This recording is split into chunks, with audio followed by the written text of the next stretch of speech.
The sheer panic on Alicia's face when she woke me up that morning was immediately evident. After 9 years of struggling with infertility, we were finally pregnant with twins. But when I asked her what was wrong, she told me that she was spotting heavily. In the back of my mind, I was thinking, oh God, here we go again. After 6 miscarriages, I just knew that this was gonna be another end to yet another pregnancy, and it was gonna be painful. But to Alicia, I remained calm, and we collected our things, and we began our journey to the OBGYN. The air in the car thickened with unspoken words of anxiety that hung like a heavy fog over us. We played no music. There were no noises in the car except for the ticking of my wristwatch and an occasional sniffle. While we didn't share words, what we did share were tears and stomach-churning dread. But when we got to the ultrasound, it showed that both of the kids were going to be fine. Alicia and I were going to be parents. And it was in this moment of joy that the doctor snapped his head around and said, "Would you like to know the gender of one of the babies?" And with only a glance, Alicia and I immediately said yes. And we found out we were going to have a girl. In just a few moments, I had gone from certain sorrow to relief, to this fairy tale transformation into being a girl dad. And I was elated to be a girl dad. In researching names, I had found out that the name Abigail meant a father's delight. So this child was going to be named Abigail. Now in my family, the tradition is that the boys get the initials J-A-B. I am Joshua Aaron Baker, my brother is Jared Allen Baker, and his son is Jordan Anthony Baker. So I will admit that I did kind of want the other baby to be a boy so that I could participate in that tradition. But Emily it was, girl number 2. And I was in no way disappointed. How could I be disappointed? We were gonna have the family that we had wanted for so long. Growing up, Abigail was always the one to take the lead. If the kids were pretend playing from a TV show, Abby was the lead character, like Dora and Diego. Emily, on the other hand, she's very much like me. She's a fun-loving troublemaker, but she is also sweet and kind and full of compassion.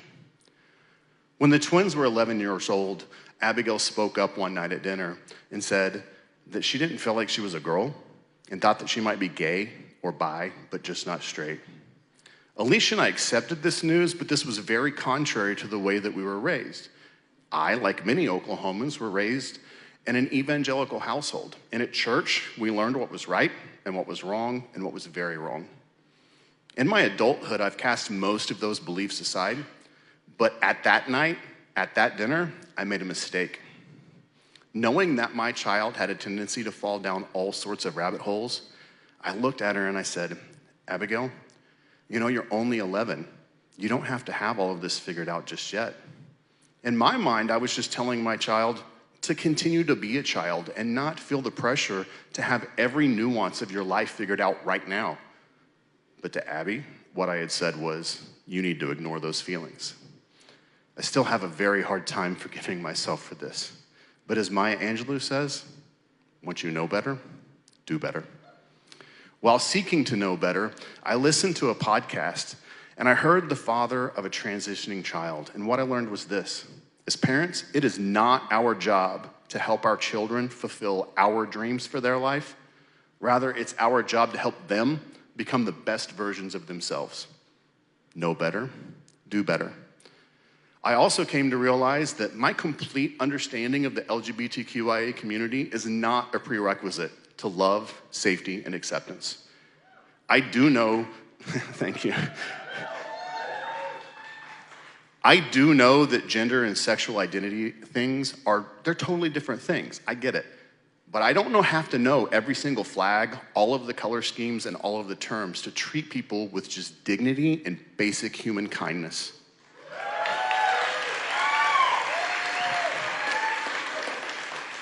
Know better, do better. I also had friends like Angela and Jim come alongside me and help me to learn what to do, but sometimes more importantly, what not to do. 3 years ago, Abigail spoke up at dinner again one more time and asked if We could use the pronouns they, them. Not wanting to repeat my mistake, I immediately said yes. But that was gonna be a process. I mean, for 14 years, she was my daughter. But now that I knew better, it was on me to do better. Knowing that I didn't want to dead name my own kid, I asked if Abigail was still the correct name, and it was.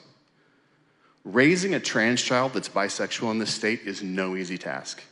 Difficult conversations with relatives, fear of what's gonna happen at school, and state officials using their offices to dox vulnerable children leave me with a feeling of constant anxiety because I only want my child and both of my children to live their best lives and be treated as fully human, just like anybody else does. About a year ago, Abby and I were on our way back from a rock and roll concert. Yeah, I raised my kids correctly. And they shared with me how I'd made them feel that night. And it wasn't easy for me to hear, but I am positive that it was easier for me to hear that than it was for them to hear that. They told me where they stood on gender and sexual fluidity. And as they did, I just felt this tidal wave of gratitude wash over me because not only had I lived my previous mistake down, but my kid knew that their dad was a safe place. This car ride had none of the tension and anxiety and fear that the emergency trip to the OBGYN had. Only love, acceptance, and safety. Abby recently got a job at a movie theater, and when they came home from their first shift, they showed me their name tag, and the name was Jay. So the JAB tradition is still alive on my side. They knew how important this was to me, and they gave it to me as a gift. Throughout this entire journey, I thought that my kid was the only one that was transitioning, but they weren't. They were always there. Jay was always there. In reality, I was the one that had transitioned into a better version of myself. So while neither Jay nor Abigail mean a father's delight, I will continue to delight in my children. Kids, you are everything, everywhere, all at once. Thank you.